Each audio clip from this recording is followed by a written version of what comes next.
Oleh polisi ditindaklanjutin, terus habis itu diidentifikasi yang melakukan penembakan orangnya di mana, tahu tempatnya, terus ada perintah penangkapan dan ditangkap.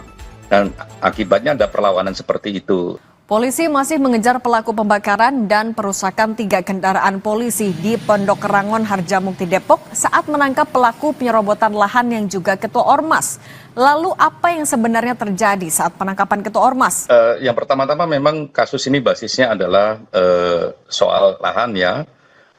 Pihak PT melakukan pemagaran dan sebagainya. Lah ketika pemagaran itulah pada beberapa waktu yang lalu cukup lama.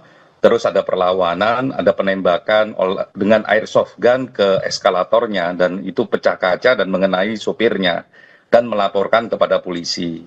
Nah, oleh polisi ditindaklanjutin, terus habis itu diidentifikasi yang melakukan penembakan orangnya di mana, tahu tempatnya, terus ada perintah penangkapan dan ditangkap. Dan akibatnya ada perlawanan seperti itu. Lah kami akan ngecek ini ya, besok kami akan ke lokasi, sekaligus juga akan ke Polres untuk ngecek bagaimana SOP itu berlangsung, plus ya kenapa kok ada perlawanan seperti itu. Kalau memang ini adalah aksi-aksi yang berbau kekerasan, ya saya kira ya negara ya tidak boleh kalah dalam konteks ini. Ya siapapun pelakunya ya harus memang diproses semaksimal mungkin. Dan kami koreksi, bukan tidak ada korban salah satu anggota kepolisian mengalami memar karena kena pukulan lemparan batu bata atau hebel yang sudah di visum yang itu. Jadi saya kira memang kasus ini tantangan berat bagi penegakan hukum. Jadi siapapun pelakunya yang melakukan perlawanan, apalagi kalau informasi awal ya, ini awal yang masih mau kita telusurin, apakah ini berkaitan dengan ormas ataukah tidak. Kalau itu berkaitan dengan ormas ya sudah, tegakkan aja hukum siapapun yang melakukannya. Saya kira ini kebutuhan kita bersama, di samping memang kami akan juga ngecek soal SOP. Nah itu Pak, soal SOP itu, seperti apa sebenarnya SOP yang seharusnya dilakukan oleh polisi ketika menangkap seorang pelaku? Sebagai satu peristiwa ini besok kami mau ngecek itu lebih mendalam ya. Tapi kan SOP ini biasanya begini, satu eskalasinya kayak apa, ancamannya kayak apa, anggota yang dibawa bagaimana, kapan waktu yang paling aman untuk melakukan penangkapan atau penggeledahan. Lah biasanya begitu. Lah kalau lihat eskalasinya kayak begini, terus jumlah mobil atau jumlah anggota yang juga ikut serta, sepertinya polisi memang sudah menduga eskalasinya akan gede. Cuman memang yang nggak terduga adalah aksi pembakaran mobil ini. Syukur nggak ada korban nyawa ya. Kalau ada korban nyawa ini problemnya semakin serius. Saya kira siapapun lah yang memang berhadapan dengan hukum, janganlah melakukan kekerasan. Ya, Anda semuanya punya hak untuk melakukan pembelaan. Gunakan pembelaan Anda sebaik-baiknya, tidak melakukan pengerusakan. Lah ketika melakukan pengerusakan seperti ini, apalagi dalam upaya penegakan hukum, hukumannya lebih berat daripada yang lain. Saya kira ini problem kita ya, problem kita semua. Dan sekali lagi negara nggak boleh kalah oleh aksi-aksi kekerasan oleh siapapun. Nah itu Pak Anam, agar tidak kalah juga oleh aksi apapun. Apa yang seharusnya dilakukan juga oleh polisi dalam penanganan selanjutnya, penyelidikan selanjutnya apabila memang yang sedang diselidiki juga ada dugaan keterlibatan ormas atau tidak di situ? Ya ditangkap semua siapapun itu, ya mau yang berkontribusi signifikan maupun yang berkontribusi kecil, ditangkap semua, diproses semua.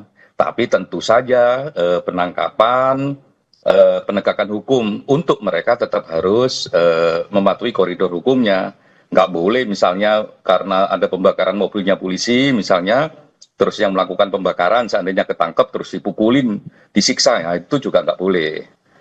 Ya dikasih hukuman yang semaksimal mungkin, dan siapapun yang berkontribusi terhadap peristiwa ini ya ditangkap, biar aksi-aksi ini tidak menjadi presiden bagi penegakan hukum kita.